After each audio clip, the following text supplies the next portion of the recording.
चलिए 9.1 question number 14 करेंगे। पढ़ो भाई भदौरिया जी, क्या है? 1.2 मीटर लंबी एक लड़की भूमि से 88.2 मीटर की ऊंचाई पर एक क्षैतिज रेखा में हवा में उड़ रहे गुब्बारे को देखती है। किसी भी क्षण लड़की की आंख से गुब्बारे का उन्नयन कोण 60 अंश है। कुछ समय बाद उन्नयन कोण घटकर 30 अंश हो जाता है। देखिए आकृति 9.13 में। इस अंतराल के दौरान गुब्बारे द्वारा तय की गई दूरी ज्ञात कीजिए। आवश्यक सवाल निशान लगा लीजिए। चलिए एक बार ध्यान से इसको करना शुरू करते हैं। बहुत ही आसान भी है और बोर्ड परीक्षा की दृष्टि से आवश्यक भी है। यहाँ पर कह रहा है, सबसे पहले उसने ऑब्जर्वर यानी प्रेक्षक की ऊंचाई दी गई है। तो यहाँ पे जो लड़की की ऊंचाई है वो कितनी, ज़रा भैया पढ़िए। 1.2 मीटर। ये मान लीजिए 1.2 मीटर की लड़की है कोई AB।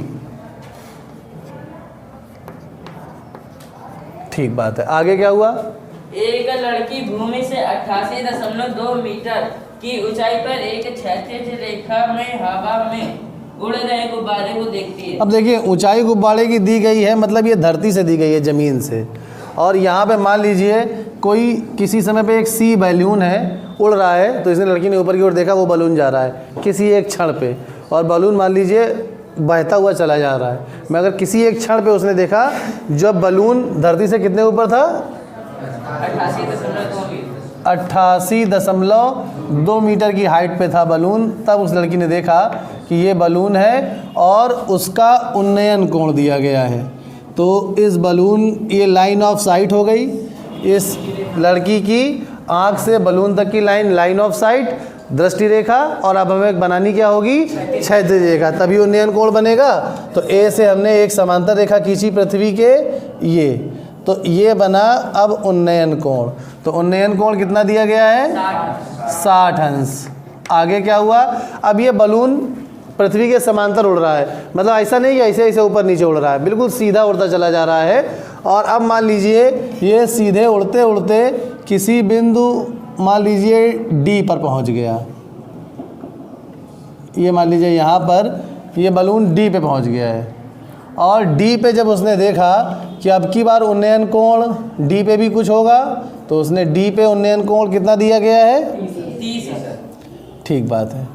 तो अब की बार जब ये बलून पहुंचा D पर, तो अब की बार इसका उन्नयन कोण है 30 अंश। तो अब कोण यहाँ थोड़ा लिख देते हैं। पहले वाला था ये 60 अंश और अब हो गया 30 अंश।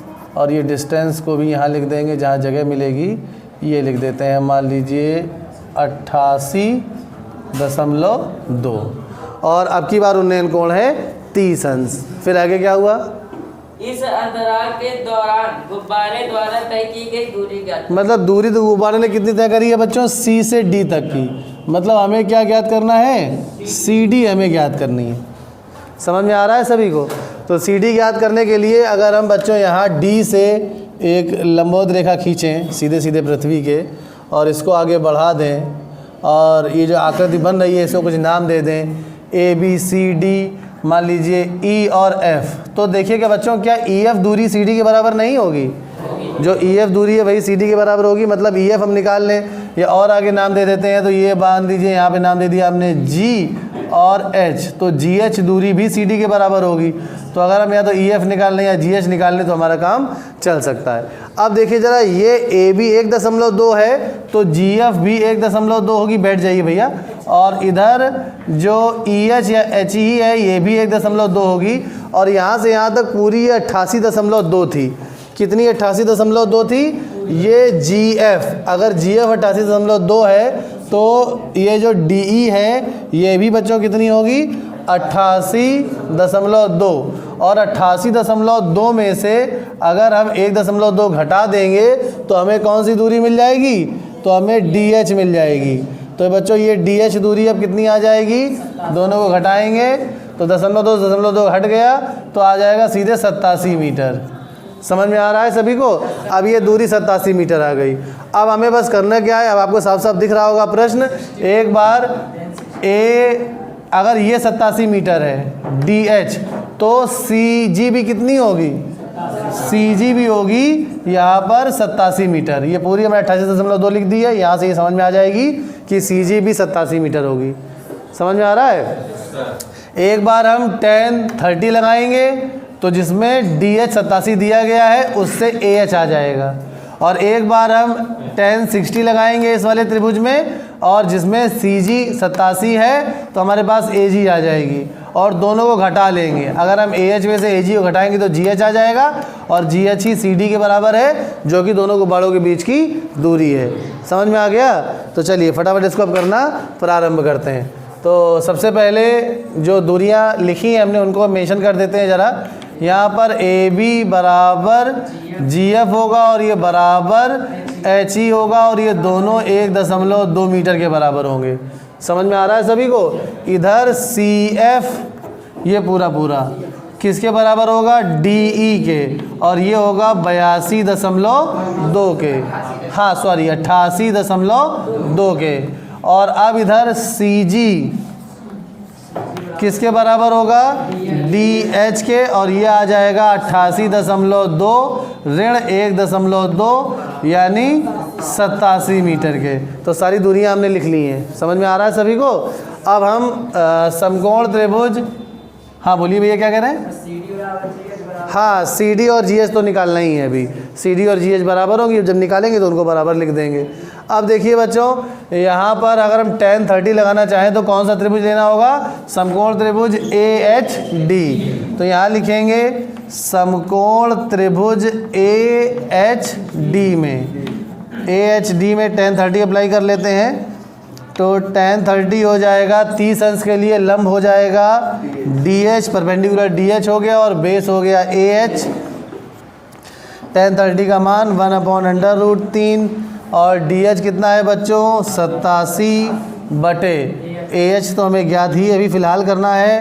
तो अब ए एच बराबर कितना हो गया 87/√3 मीटर। समीकरण नंबर 1 बना के अभी इसको ए पे छोड़ देंगे। समझ में आ रहा है सभी को। अब इसके पश्चात क्या करेंगे, कौन सा त्रिभुज लेना है हमें, अब लेना है ए जी सी। तो लिखेंगे समकोण त्रिभुज ए जी सी में, ए जी सी में tan 60 अप्लाई करना पड़ेगा। तो tan 60 बराबर सी जी बटे ए जी। tan 60 का मान कितना होता है √3, सी जी है कितना बच्चों 87, यहाँ पर भी 87 लिखा था, हाँ ठीक है, बटे ए जी। अब तिर्यक गुणा कर देंगे तो √3 गुणे ए जी बराबर 87। यहाँ पे बटे 1 मानेंगे, 1 में इसका का गुणा।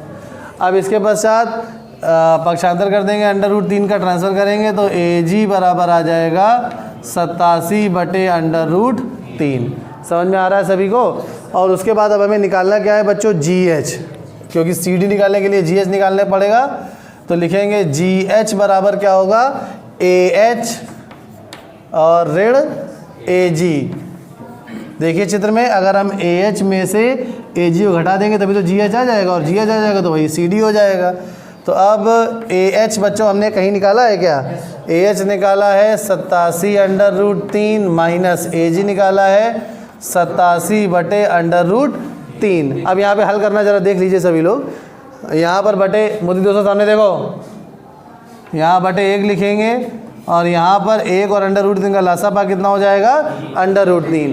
√3 में 1 का भाग देंगे √3 आएगा, और √3 का 87 √3 में गुणा करेंगे तो क्या आ जाएगा, देखिए ये 87 गुणे 3, √3 का √3 में गुणा होगा 3 आ जाएगा।